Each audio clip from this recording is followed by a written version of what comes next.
Welcome to our Friday Digest series, and thank you for joining us. I am Marisa Olszewski. I'm Environmental Policy Manager here at Maryland League of Conservation Voters. And if you have joined us before, you know that our goal for these Friday Digests is to provide you with information, tools, and resources to be an informed and active advocate. Being with us for our weekly digest speaks to the power of our community and to your commitment to the solutions that will create a healthy environment for everyone in Maryland. We always want the agenda for these virtual meetings to be driven by your interests and needs, so please let us know what you want to hear. The easiest way to provide this information is to fill out the survey you will receive at the end of today's session. And as you join, some of you have already started to do this, but please do type in your name in the chat and tell us where you're joining from. And as we move through this half hour together, please type your questions in the Q&A or use the chat box, and we will do our best to get to as many as we can during today's session. Today's session is around a specific bill currently being considered in the Maryland General Assembly. The bill is both a Maryland LCV and an environmental community priority, and it's called the Whole Watershed Act. This act would allocate $20 million toward the implementation of 5 pilot whole watershed restoration projects over 5 years, reflecting a commitment to diverse geographies and environmental justice communities. It would employ a multi-agency state management team to oversee project selection, providing comprehensive support and expediting the permit process, and also champion restoration practices that offer multiple co-benefits, thereby fostering both environmental and community health. And please join me today in welcoming our guest, Doug Myers. He's a senior scientist for the Chesapeake Bay Foundation, and he has been deeply involved in crafting the Whole Watershed Act now before the General Assembly. Welcome, Doug. Hello, everybody. I want to first start with some context, as bills like this come from a lot of people thinking about how to do things differently. Can you talk to us this morning about, or this afternoon, a little bit about the background of both where we are in terms of bay restoration activities, and then also some of the science and assessments that have motivated crafting this legislation? Yes, sure. Thank you, Marissa, for the introduction. This Whole Watershed Act comes from at least 2, maybe 3 different places. I'll start with the negative. It came from some consternation about some stream restoration projects that have happened throughout the state, which are either for real or at least perceived by the community as not being very well coordinated with the community, that have removed too many mature trees and have brought in too many rocks, basically destroying the existing recreational and aesthetic benefits of stream valleys. This negative issue, I think, was perpetuated or is perpetuated by our current,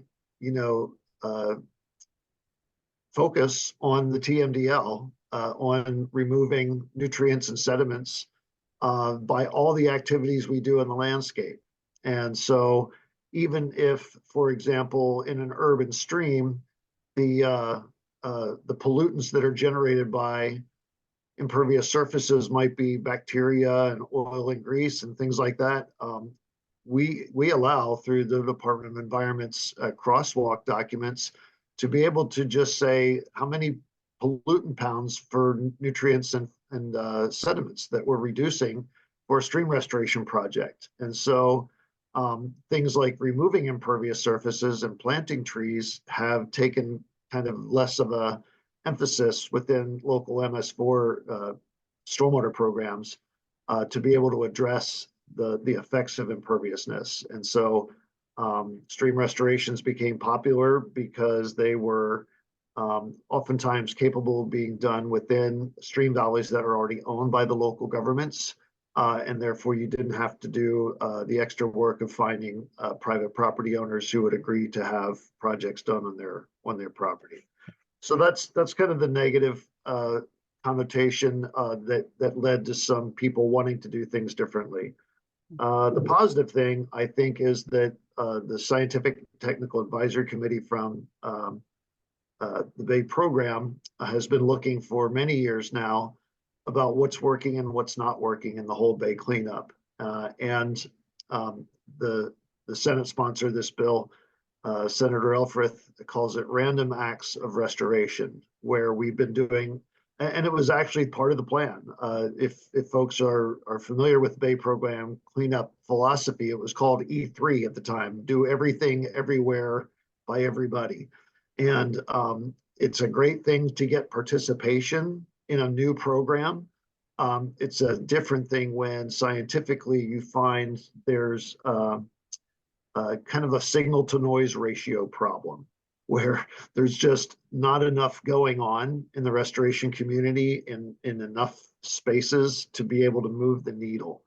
And so you have lots of money being spent, you have lots of programs out there, but the water quality isn't showing a response to that. And that is kind of steering us and steering the Bay program toward a different approach, looking at ways to target money into places where multiple projects in a small area can have a quicker impact on areas that are more likely to be seen by people. The entire Bay program was focused on getting the deep water in the Bay to have dissolved oxygen. And except for a couple worms, nobody's going to notice that if it does happen. So we're pouring millions of dollars into a Bay model, which was very well scientifically supported and very linked to the Clean Water Act from the standpoint of an accountability mechanism. But I think people are now, as we approach 2025, getting a little bit of fatigue on those investments and not seeing more results. And so the report is called CESR, the Comprehensive Evaluation of System Response, and is very much a driving factor in how the Whole Watershed Act has been built. Thank you. Yeah, and just to clarify for people, in case anyone's new to this conversation, the significance of 2025 is that we've had this agreement among states in the Bay watershed to reach certain goals of water quality by 2025. And what we know is that we're not on target to do that. And so, as you've said, part of this bill comes out of the idea of what do we need to do differently to actually work to achieve those goals, or how should we think about those goals differently? Like maybe not the deep water in the Bay, but the shallow water that we're all familiar with and is right outside our back door, right? Yeah, and the So, challenge with that will be we don't have the same accountability mechanism through the Clean Water Act for those kinds of things. So a lot of the discussion amongst the Bay program about beyond 2025 is like, okay, how do we build something that does a more rapid response that people can see and that restores both water quality and living resources in areas close to where people live, but that also can be tracked and can be verified, and an accountability mechanism for not meeting those goals when we do set new ones. So people are still looking for ways to do that.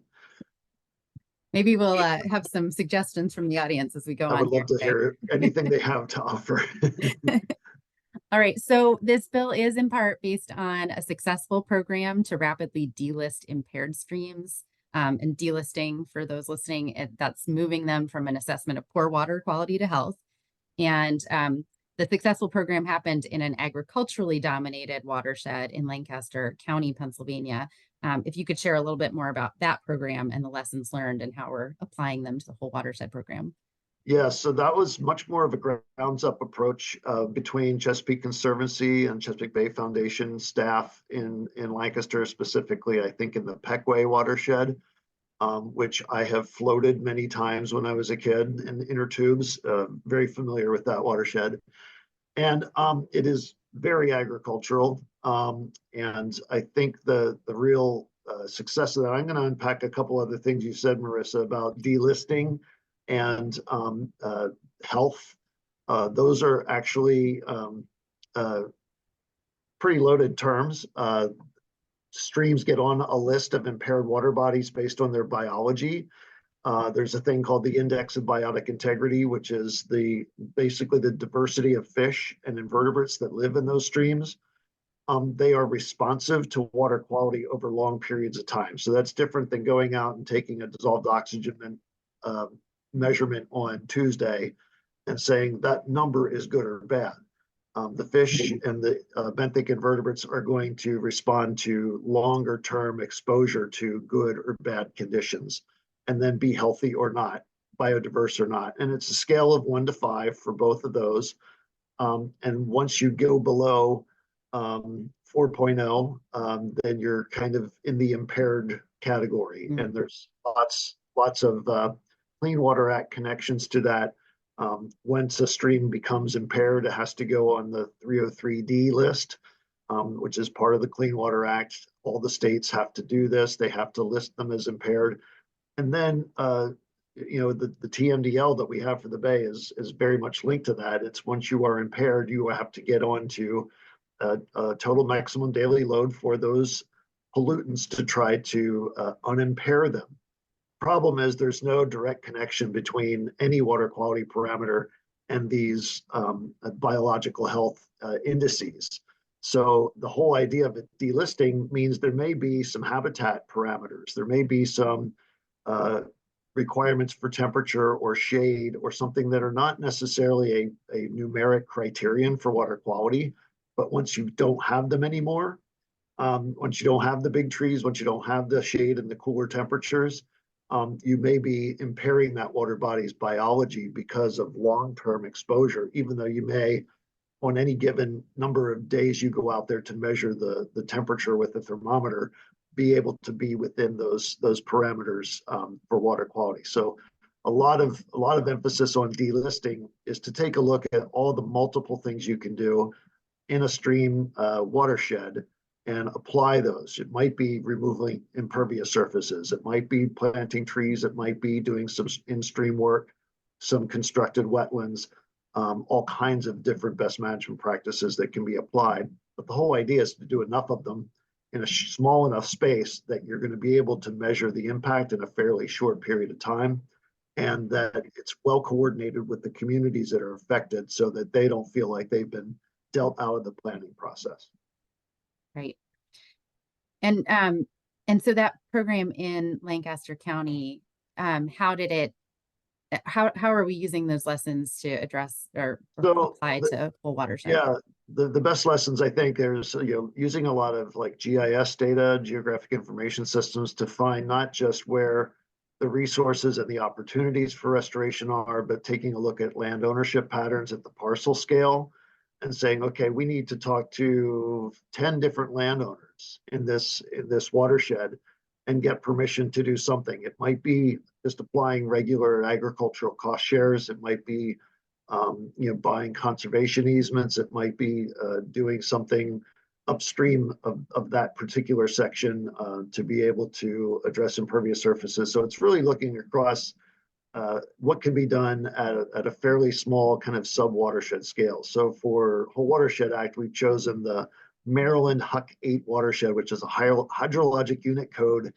number 8. And it's kind of this scale of watershed where we feel like if enough practices were focused on that size geography, we would be able to see a relatively rapid response. And I have to use my air quotes there because I think the folks in Pennsylvania will say we wished it had been more rapid than it has been so far.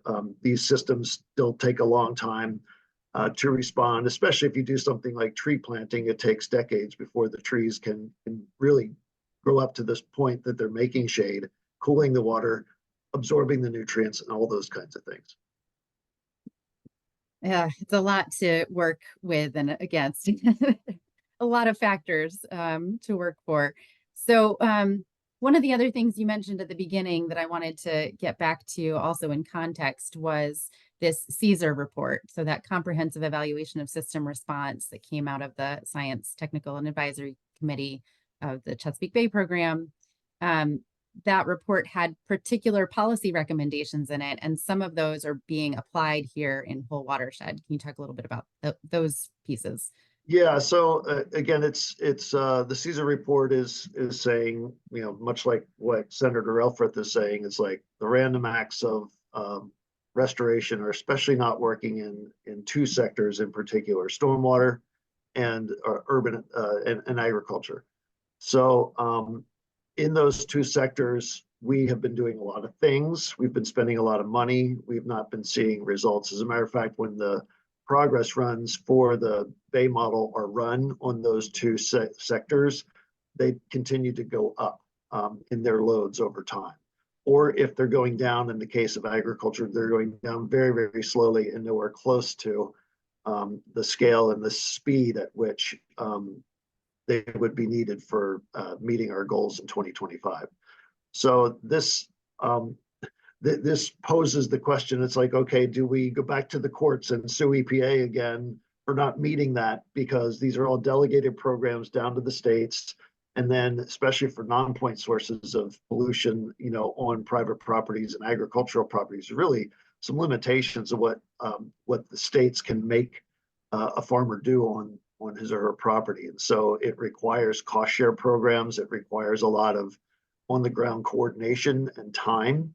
And so all of those things, if they're spread across the watershed, it's not going to do it. The CESR report also notices that there's some geographies that are more effective at removing pollutants and having other co-benefits than others. And I think there is some, if folks remember, there's EPA did some work, what they called the effective basins, where they took a look at certain parts of the watershed and said, if you do something here, you can do the same amount of work here and get 3, 4, or 5 times the benefit than doing it in this other place.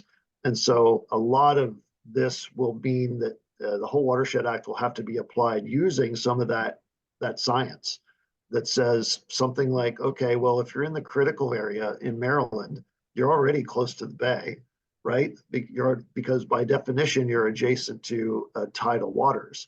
So if you can apply your best management practices for forested buffers along the slopes of the critical area where the agriculture is coming right next to the bay, or if you can maybe construct some wetlands in the low-lying areas so that there's a smoother transition for marsh migration in places where the farmers are already losing money because of saltwater intrusion. Those are some great multiple benefits, because you're not only going to get the water quality benefit, but you'll get things like carbon sequestration and fish and wildlife habitat, longer resiliency for those properties, not just the property owners, but the important habitats on them.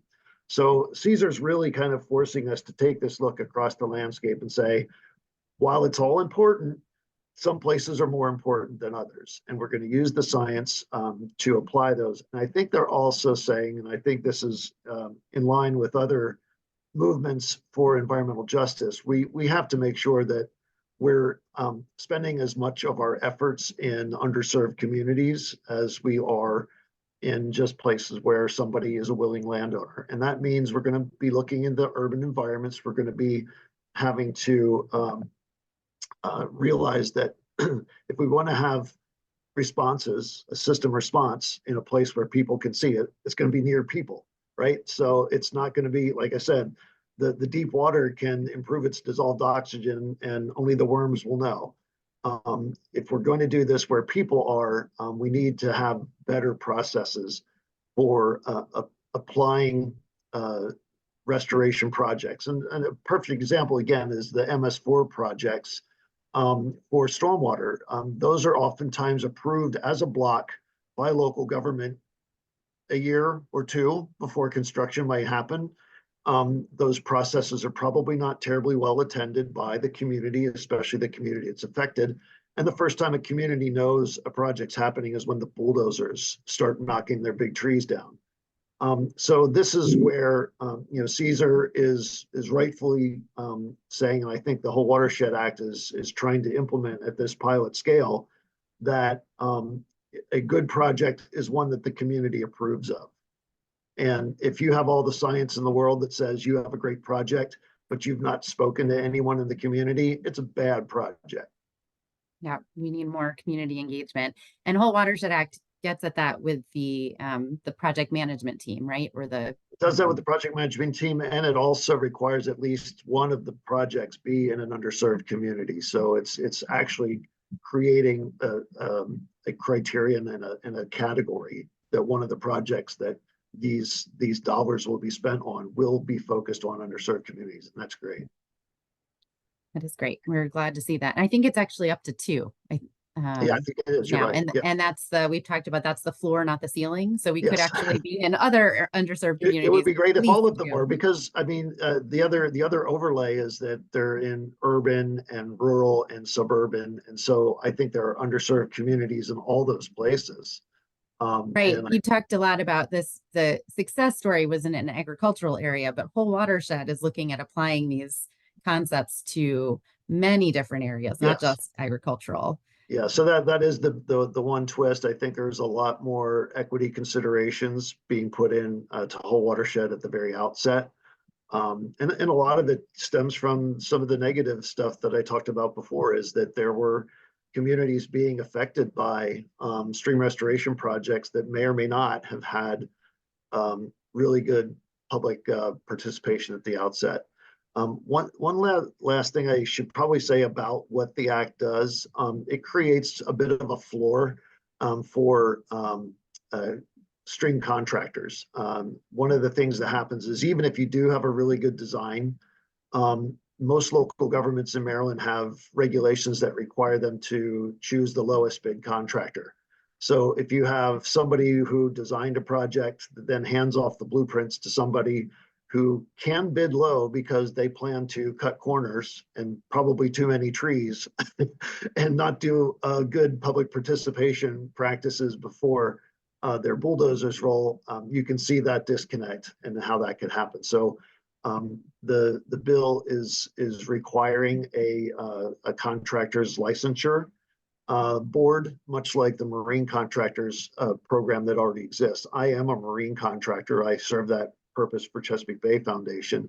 And it's not an onerous thing, either from the financial standpoint or the amount of study you have to do. It's an open book test, but it basically is just saying anybody who's going to go out there and do these kinds of projects has the minimum amount of understanding of stream processes, of hydrology, of the importance of mature riparian corridors and things like that, so that when they go out there and set their limits of disturbance and their entryways to go in to do the in-stream projects, that they know what they're doing, and they have taken all that into account, and they've talked to the community about what's important to them.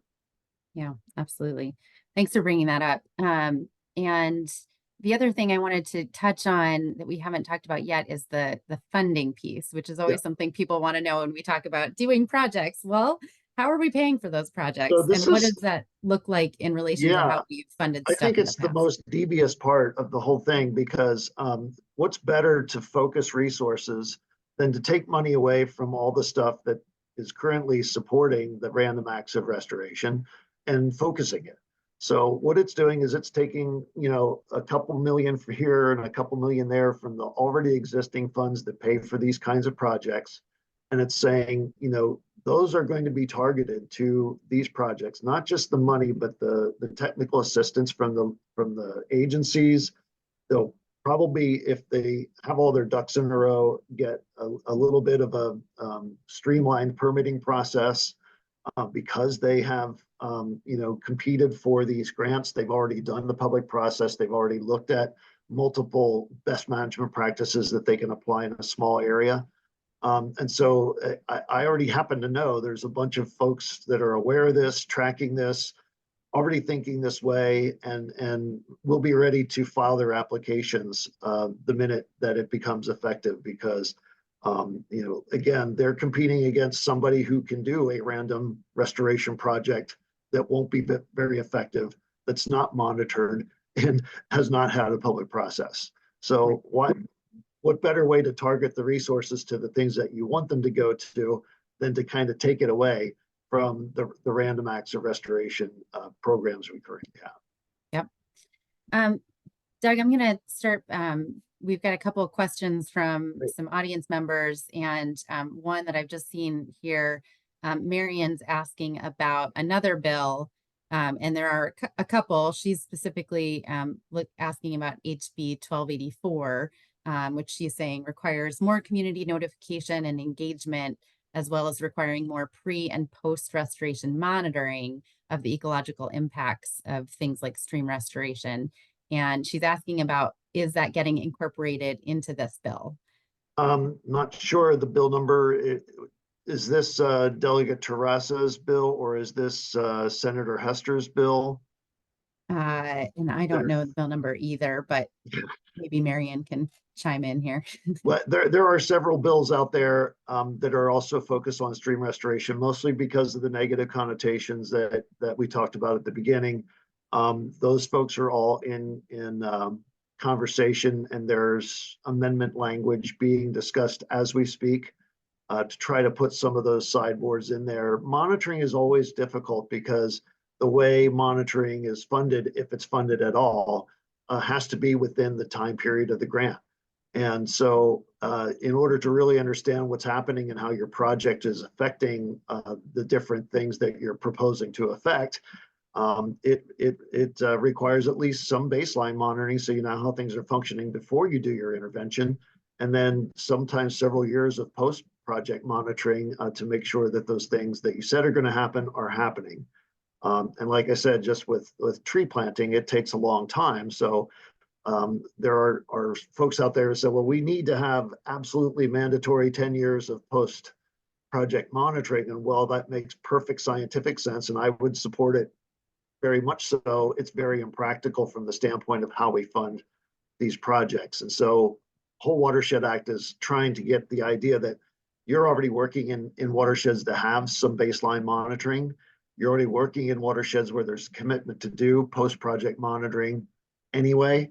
And so let's feed on that and work in those places, as opposed to starting from whole cloth and saying, well, here's a system we don't know anything about. Let's do a restoration project there. Bad idea. So that's part of the, you're touching on the, like, how will these watersheds be chosen? Yeah. And that's not specifically written into the law, right? But no, there's support tools, GIS tools that have all the different overlays of the things that are criteria. And so applicants are encouraged to use those support tools. Certainly the state committee will be looking at those tools to see where that we didn't want to prescribe certain watersheds because it really is going to be a combination of where are the best places and where are the people that have done the work to make those best places. You remember, the whole idea of delisting is not going to find the most impaired waters in the world. It's going to find the ones that are doing okay and make them good. And that is a very specific and targeted set of places where that's possible. So we actually have the IBI scores of every single HUC 8 watershed in the state on the GIS. So people can say, okay, I'm not going to go to the 1s and 2s. I'm going to go to the 3s and see where I can make them a 4 by applying these different BMPs in these places. Sort of looking to save things before they get too far gone, correct? Right. And it is, you know, it's right on that cusp of, is this a regulatory thing? Because there are regulatory things in the Clean Water Act that are to prevent degradation. So when it comes to development projects that are working in tier 2 streams, which is our highest quality streams, they have to run through an anti-degradation checklist to make sure they're not doing that. And that's the regulatory responsibility of MDE, to make sure waters don't get degraded. But once they already are, getting them back in, we really don't have a program for that. And Whole Watershed is trying to address that. All right, we've got about 1 minute left. So I'm going to see if there's anything else that we can address quickly, and otherwise we may have to get to people's questions after the fact. I think we've touched on a few of these. Last thing, because it comes up with the stream restoration question, asking about stronger laws to prohibit removal of trees. Yeah. How are we managing that? Yeah, there's actually a couple lines in the Whole Watershed Act that are specific to that. I think that's been the biggest complaint of stream restoration projects. And there's certain particular in-stream things that the stream restoration practitioners do that require some tree loss in order to get the construction equipment in there. And I feel like we don't have a really good process to say, well, is the loss of trees that is going to occur as a result of that project design acceptable? And I don't think we really have that, because there's a little bit too much of the decision making between the funder and the practitioner.